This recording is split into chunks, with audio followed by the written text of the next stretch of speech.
Back here on CBS Sports HQ, the Cincinnati Bengals are spending some cash, which is not something I've said very often, or ever maybe.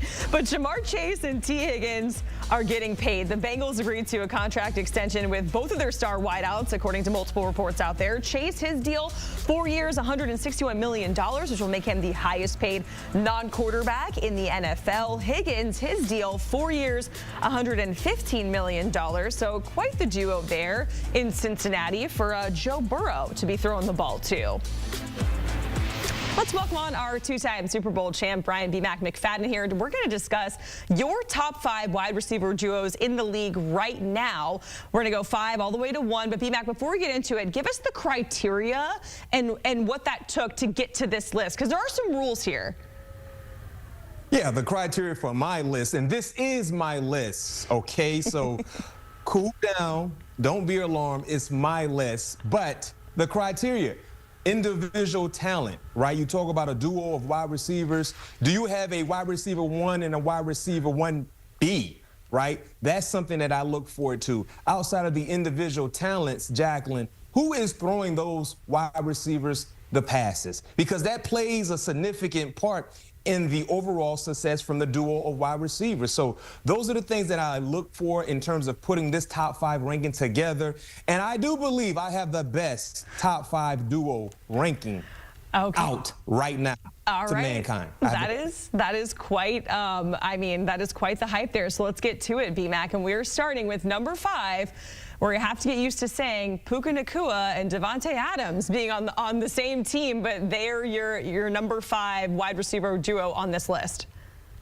Yes, I had to go out west for my 5th team with the Rams, to your point. Puka Nacua, the only thing that slowed him down a year ago was injuries. Jacqueline, he only played in 10 or 11 ball games, right? But he almost had 1,000 yards on the year. So one would think with a clean bill of health, along with Matthew Stafford back under the saddle, he is going to do numbers. But then you look at what they added with Davante Adams. Yes, Davante is 32 years old, but he's aged like fine wine. The last 5 seasons, at least 1,000 yards receiving. And what he did a year ago was amazing. When you look at the scenarios that he was involved in, Raiders wasn't ideal, but found a way to be successful when he was on the football field. He moved to New York. Of course, the environment wasn't the best either, but yet and still, he was able to give you over 1,000 yards on the season, playing for 2 different organizations. So when you look at his skill set, his ability to create separation, the play caller in Sean McVay, and the quarterback, these 2 guys, clearly, they're a top 5 wide receiver tandem as we get ready for 2025 in the National Football League. All right, so we go from out west to the Midwest for number 4. We're going to the Motor City with Amon-Ra St. Brown and Jameson Williams. What makes this duo so dangerous in your eyes, B-Mac? Well, let's look back in 2024 what they did, right? Amon-Ra St. Brown had over 1,200 yards receiving. He ranked 5th in the National Football League. You look at J-Mo Williams, right? Over 1,000 yards. He really found his niche in this offense. I think these 2 guys will continue to exceed the expectations. They had outstanding years in between the numbers, not to mention what they did in the red zone as well, getting big-time touchdowns. I understand they lost their play caller in Ben Johnson, but Jared Goff is still there. The passing relationship is very, very important for these 2 guys making my top 5, because the relationship that they have with their quarterback in Jared Goff, I think once again will show up. And when you play against the Detroit Lions, I understand Ben Johnson is no longer there, but the personnel is still in play. You can't devote all of your attention to the aerial attack. When you talk about having Sonic and Knuckles in the backfield, they have more balance than any other team in the National Football League, and that will pave the way for another successful season for these 2 wide receivers. So I have the Detroit Lions tandem and Amon-Ra St. Brown and J-Mo Williams cracking my top 5 at number 4 based on what they did in 2024 and the expectations again this upcoming season. Okay, so 5 and 4 I feel like are no-brainers. And this is your list, B-Mac. It is your list. And number 3, we're going to go to, we're going to go to Miami. Maybe a little bit of a head scratcher here with Tyreek Hill and Jalen Waddle, being above Detroit. But why do they come in at number 3? And we're thinking about Tua, who is their quarterback, but why are these guys number 3 on the list?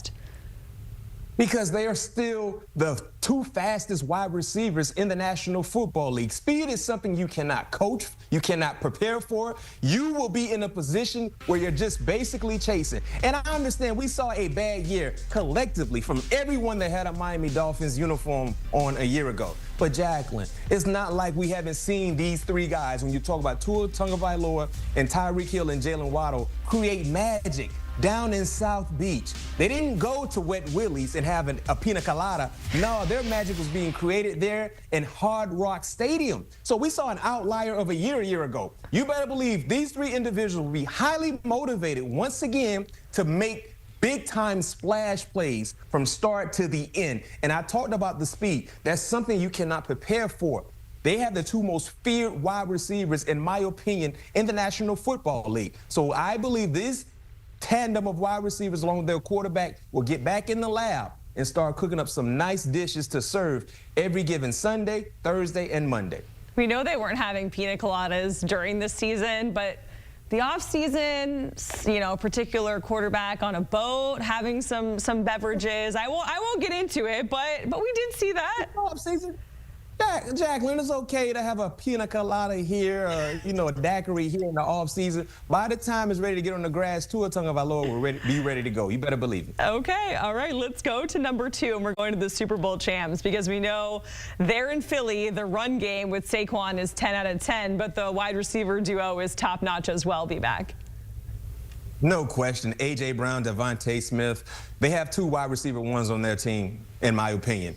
And the thing about what we saw from this tandem, they coexist nicely together in the offense. Now, they have a really, really good running game led by Saquon Barkley. But whenever Jalen Hurts is looking to make plays in the air, he's looking for number 11 or number 6. And those guys oftentimes win their one-on-one matchups. We saw what they did in their Super Bowl. We saw what they did throughout the entire season. And get this, A.J. Brown had over 1,000 yards, but he wasn't healthy the entire year. He missed significant time, but still gave you the production. He's one of the best wide receivers in the National Football League that no one really talks about, because he doesn't do his business, go about his business in a flashy way. He's a hard worker, and I love what he brings to the table in terms of the physical nature that he provides, and then you look at the element of speed and quickness that Devontae Smith provides as well. They're number 2 on my list when you look at the top 5 wide receiver duos in the National Football League as we get ready, Jacqueline, for 2025. All right, and we have finally arrived at number 1 on your list. And if you're the Cincinnati Bengals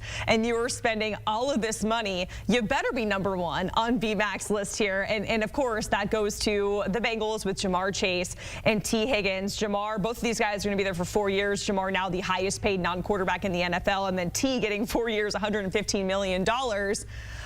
Number 1, clearly, but is that all worth that much money, BMAC? I feel like you're going to say yes, because they're number 1 on this list.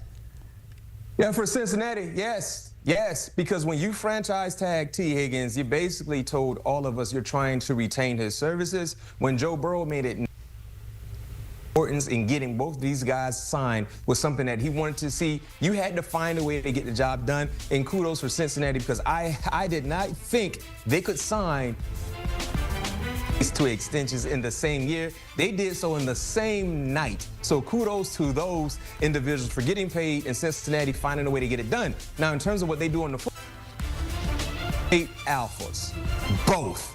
They're in beast mode week in and week out. Jamar Chase, Triple Crown winner, led the NFL in receiving yards, receptions, and receiving touchdowns. And T. Higgins, the only thing that slowed T. Higgins down, Jacqueline, was the injuries that he was dealing with in 2023, but he still had a very, very successful season. So you look at the individual skill sets that they each provide, along with the quarterback who is throwing them the football, Joe Cool Burrow. Right? You look at the chemistry they have already in place as well. The passing relationship has really been on high alert in terms of what you see when you play against them. Yes, they're the best duo of wide receivers as we get ready for this 2025 NFL season, easily, in my opinion. Not to mention, they're overly happy as well. So, you know, the motivation will be there, and they will go into this season with the mindset of trying to show everyone the dollar they just received. B-Mac, we certainly appreciate it, walking us through the top wide receiver duos that are out there in the NFL. Notably not on the list, no Pittsburgh, no Minnesota Vikings, but the Bengals coming in at number 1. Producer Jack is upset that the Bucs are not on there as well. CBS Sports HQ, your home for news, highlights, scores, rankings, lists. We love it. It is all here and it is all for free.